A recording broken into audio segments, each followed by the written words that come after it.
தமிழ் சினிமாவையும் அரசியலையும் பிரிச்சே பார்க்க முடியாதுன்னு சொல்லுவாங்க.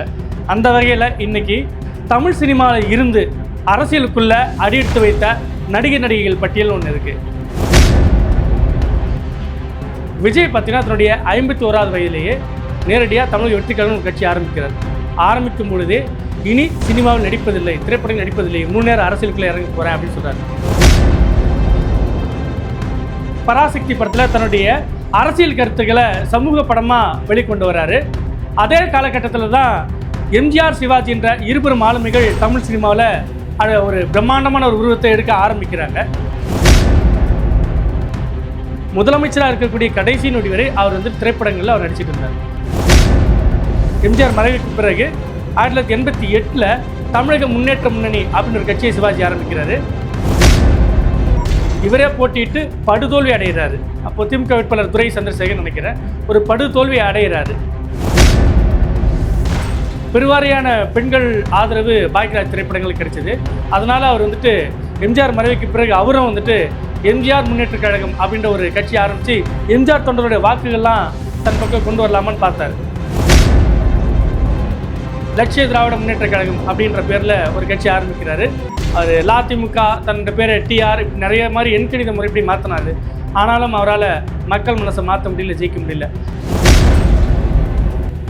தேசிய முற்போக்கு திராவிட கழகத்தை ஆரம்பிக்கிறாரு. அவர் மறையும் வரை அந்த கட்சி மிக உயிர்ப்போடு தான் அவர் வச்சுட்டு இருந்தார். 10% அளவுக்கு வாக்கு வங்கி ஒரு திமுக அதிமுகவுக்கு இணையாக தன்னை உயர்த்திக்க முடிஞ்ச ஒரு கட்சின்னு பார்த்தீங்கன்னா அது தேமுதிக மட்டும்தான். ரஜினி 1990களில் அரசியல் வசனங்கள் படத்தில் வர மாதிரி பார்த்துக்கிட்டாரு.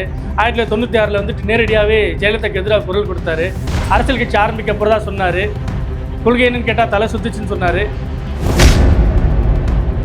ஆனால் எங்கே ரஜினி அரசியல் கட்சி ஆரம்பிச்சிருவாரோன்றதுக்காக அவசரமாக மதுரையில் மக்கள் நீதி மையத்தை ஆரம்பித்தார் கமல். இடதா வலதான்ற ஒரு குழப்பத்திலே மையமாக போனார். கடைசியில் அவரால் தான் போட்டியிட்ட தொகுதியிலேயே கூட கோவை தெற்கு தொகுதியில் கூட அவர் எம்எல்ஏ சீட்டாக கூட ஜெயிக்க முடியல. சீமானுடைய வருகை என்பது அரசியல் களத்தில் முற்றிலும் ஒரு புதிய பாய்ச்சல்னு தான் சொல்லணும். அவர் சட்டமன்ற உறுப்பினராகவோ நாடாளுமன்ற உறுப்பினராகவோ அவரோ அவர் கட்சியை சேர்ந்தவர்களோ யாரும் பிரதிநிதித்துவம் பெறலை. முன்னேற சினிமா விட்டு விலகி முன்னேற அரசியல்வாதியாக மாறுறன்ற அந்த முடிவு நிச்சயமாலுமே ஒரு வியப்பை ஏற்படுத்துது. உடல் தகுதி இருக்கிறது, பொருளாதார வல்லமை இருக்கிறது. இன்றைக்கி தேதிக்கு 2026 சட்டமன்ற தேர்தலில் போட்டிட்டு உடனடியாக முதலமைச்சராகிறதுக்கான வாய்ப்பு இருக்கா அப்படின்னு கேட்டால் கண்டிப்பாக இல்லை. டிஎன் டாக்ஸ் நேயர்களுக்கு வணக்கம். நான் உங்கள் அரவிந்த் குமார்.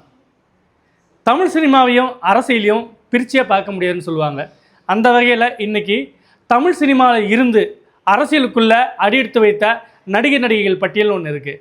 அதில் எந்த இடத்துல தமிழக வெற்றி கழகத்தின் தலைவர் விஜய் பொருந்தி போகிறார்ன்றதை இந்த வீடியோவில் பார்ப்போம்.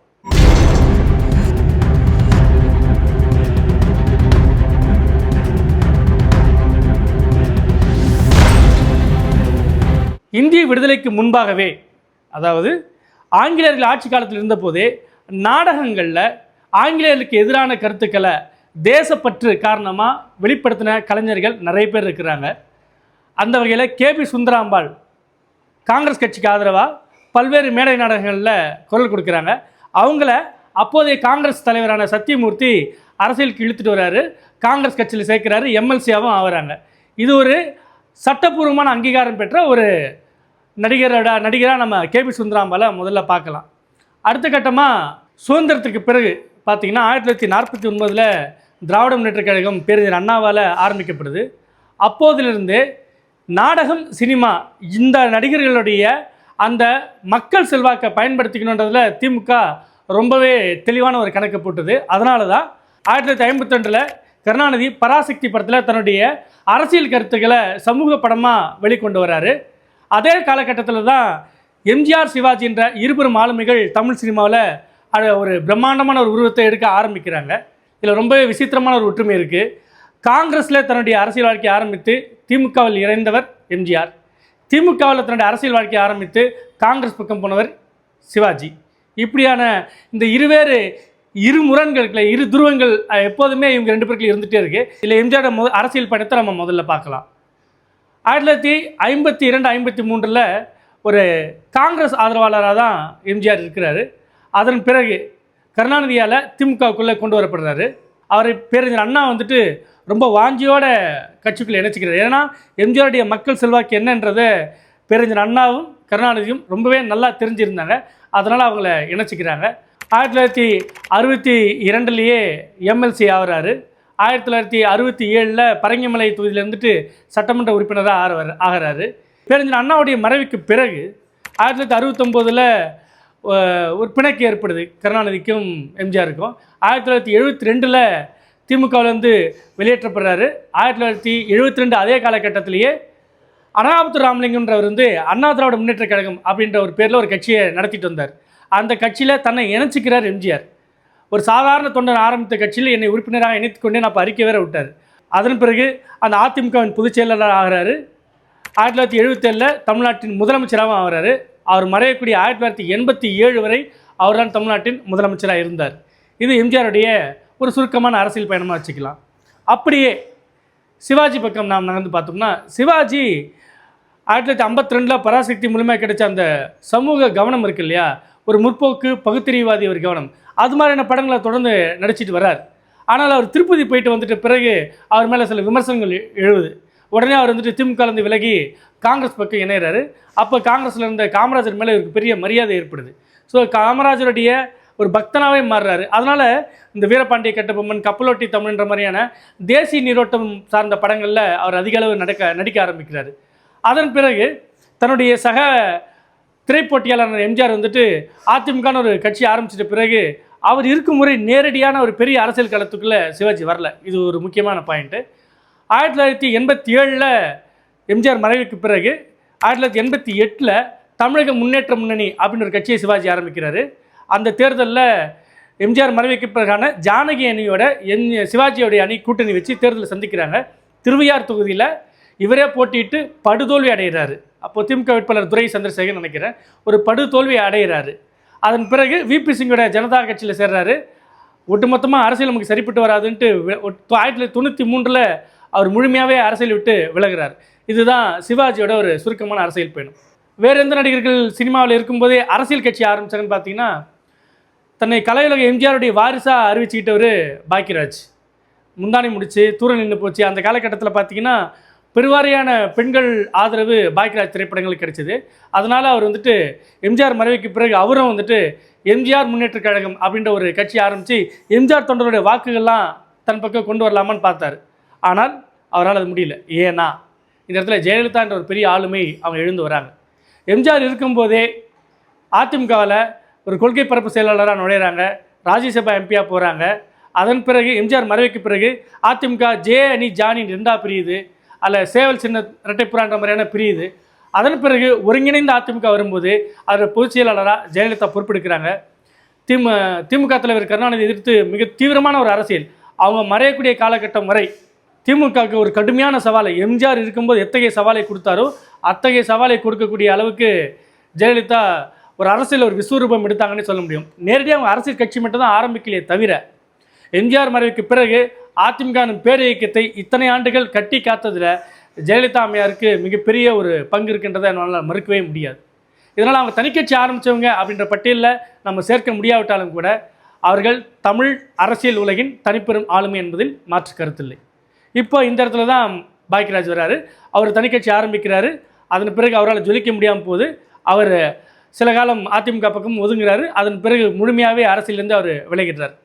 இதே காலகட்டத்தில் தான் மயிலாடுதுறையிலேருந்து வந்த டி ராஜேந்தர் திமுகவில் கலைஞரால் ஈர்க்கப்பட்டு திமுகவில் இணைகிறாரு.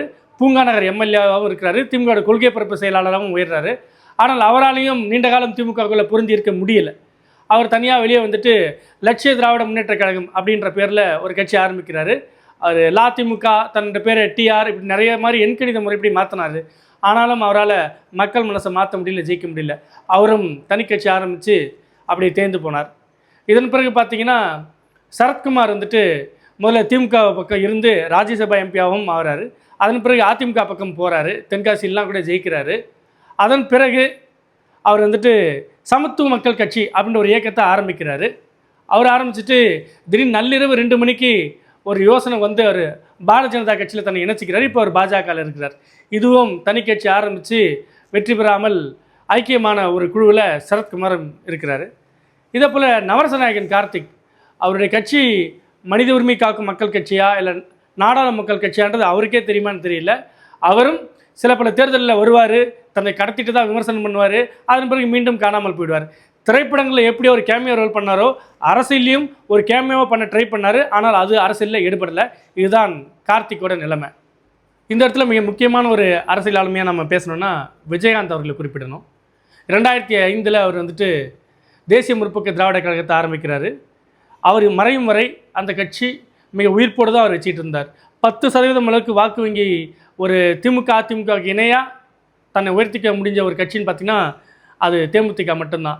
சினிமா உலகத்திலிருந்து வந்து அரசியல் உலகத்தில் ஒரு முழு நேர அரசியல்வாதியாக களமாட்டினதில் விஜயகாந்த் அவர்களுடைய பங்கு ரொம்பவே முக்கியமானது. ஆனாலும் அவர் அந்த காலகட்டத்தில் ஒரு சில படங்களையும் அவர் நடிக்கவும் செஞ்சார்.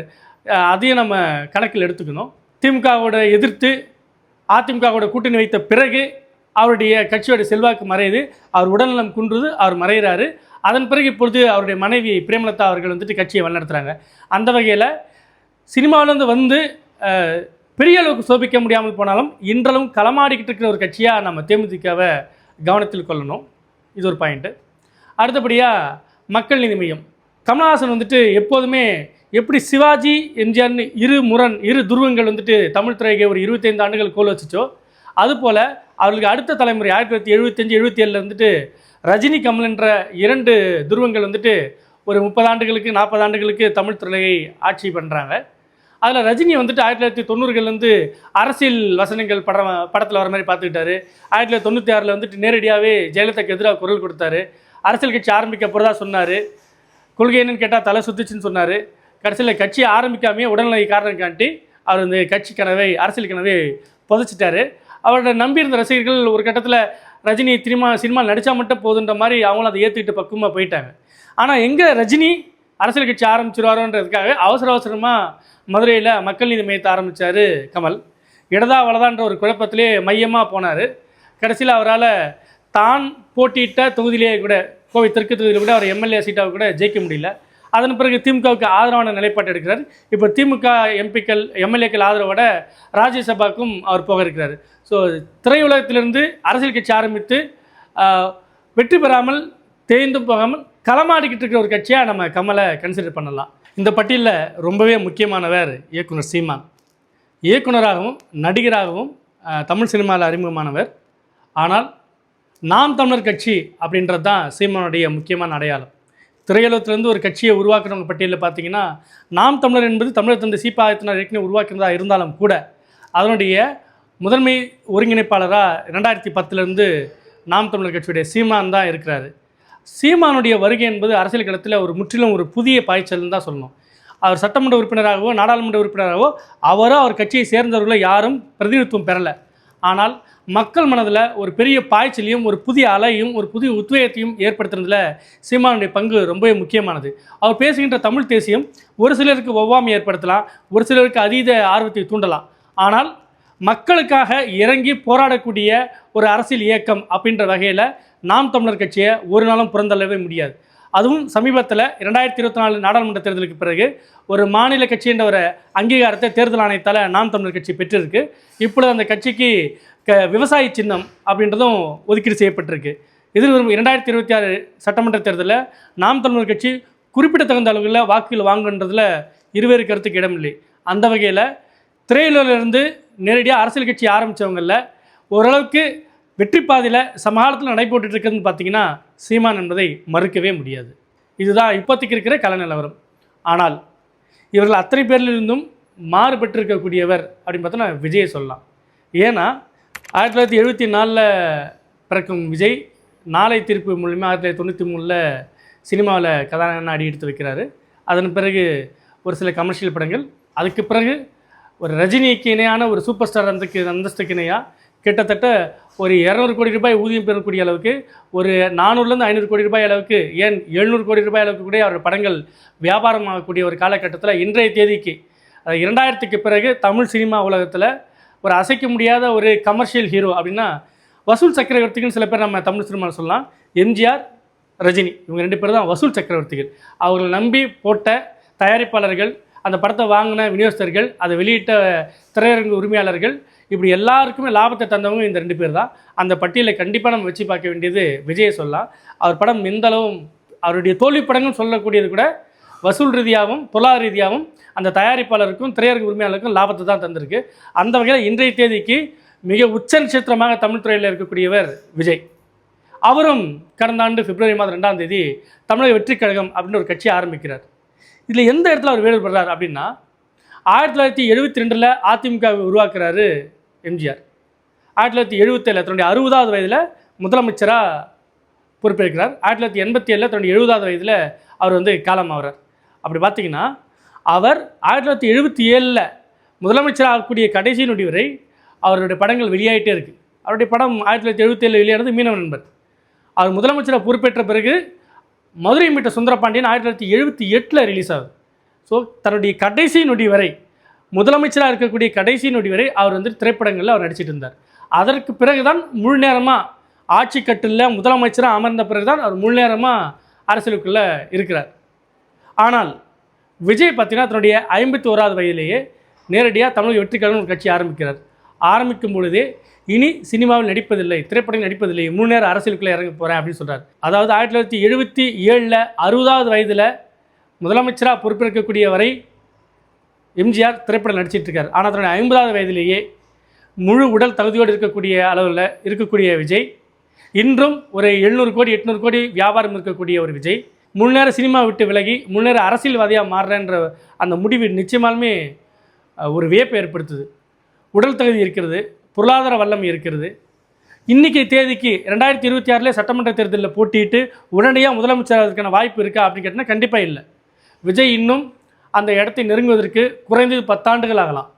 அப்படின்னா 62 வயதில் தான் அவர் அந்த இடத்தை நோக்கி நடக்க முடியும். அப்போ 10 ஆண்டுகள் அவர் திரையுலகில் இருந்தார்னா இன்னும் மினிமம் ஒரு 10 படமாச்சும் நடிக்க முடியும். அதில் ஒரு 1000 கோடி 2000 கோடி அவர் ஊதியம் பெற முடியும். அந்த படங்கள் ஒரு 5000 கோடி வரைக்கும் ஒட்டுமொத்த டேர்ன் ஓவரை 10 வருஷத்தில் பண்ணலாம். அப்படிப்பட்ட வாய்ப்புகள் இருக்குன்னு தெரிஞ்சும் கூட இல்லை ஏதாவது ஒன்றுத்தான் உருப்படியாக பண்ணணும், அது ஒழுங்காக பண்ணணும், முழுமூச்சாக பண்ணணும்னு சொல்லிட்டு அவர் திரையுலகில் இருந்தவரை முழுமையான கமர்ஷியல் ஹீரோவாக தன்னை நிலைநிறுத்திக்கிட்டார். அத்தகைய படங்களை தான் தெரிவு செய்து நடித்தார். ஏன்னா வியாபாரம், சினிமான்றது வியாபாரம். இப்போ அரசியலுக்குள்ளே வரும்போது இதில் முழுமையாக தன்னை ஈடுபடுத்திக்கணுன்றதுக்காக முறைப்படி தேர்தல் ஆணையத்தில் பதிவு செய்கிறாரு. அதோடைய உட்கட்டமைப்பை மாவட்ட செயலாளர் நியமனத்தை பண்ணுறாரு. வாக்குச்சாவடி முகவர்களை கொண்டு வராரு. ஒரு சில தொய்வுகள் இருக்குது. ஆனாலும் இந்த இடைப்பட்ட ஒரு வருட காலத்திலேயே ஒரு முழுமையான திமுக அதிமுக பாணியிலான ஒரு உள்கட்டமைப்பை தன்னுடைய தாவேக்காக்கு உண்டு பண்ணுறாரு. இப்போது மு.க. ஸ்டாலின் போல இன்னும் பல அரசியல் கட்சி தலைவர்களை போல நேரடியாக முழு நேர அரசியல் களத்துக்குள்ளே இறங்கக்கூடிய அந்த விஜயின் முடிவு உண்மையிலே வரவேற்கத்தக்கது. நேற்றோட ஜனநாயகன் படத்துலேருந்து படப்பிடிப்பு முடிஞ்சிருக்கு. தன்னுடைய லாஸ்ட் நாள் ஷூட்டிங்கை ரொம்ப எமோஷனலாகவே முடிச்சிருக்காரு. இனி முதற்கொண்டு ஒரு முழு நேர அரசியல்வாதி விஜயை நம்ம பார்க்க முடியும். இத்தனை நடிகர்கள் பட்டியல் நாம் போட்டோம். இத்தனை நடிகர்களும் அவங்க திரையுலகத்தின் உச்சத்தில் இருக்கும்போதே கட்சி ஆரம்பிச்சிருக்காங்க. ஆனால் யாரும் திரைப்படத்துறை விட்டு விலகலை. கடைசி வரைக்கும் சினிமா கூட தான் அவங்க தொடர்பில் இருக்கிறாங்க. ஆனால் நான் திரையை விட்டு விலகிறேன், முழு நேர அரசியலுக்கு வரேன்னு சொல்லக்கூடிய அந்த விஜயின் முடிவு ரொம்பவே வரவேற்கத்தக்கது. இந்த முடிவு அவருடைய அரசியல் பயணத்திற்கு ஒரு பெரிய அளவுக்கு பக்கபலமாக இருக்குன்னு தான் நான் நம்புகிறோம். அவருடைய அரசியல் பயணம் வெற்றியடைய வாழ்த்துக்கள். இதுபோல் விரிவான பல நுணுக்கமான அரசியல் பார்வை கொண்ட வீடியோக்களை நமது டிஎன் டாக்ஸ் யூடியூப் சேனலில் தொடர்ந்து பாருங்கள். நன்றி, வணக்கம்.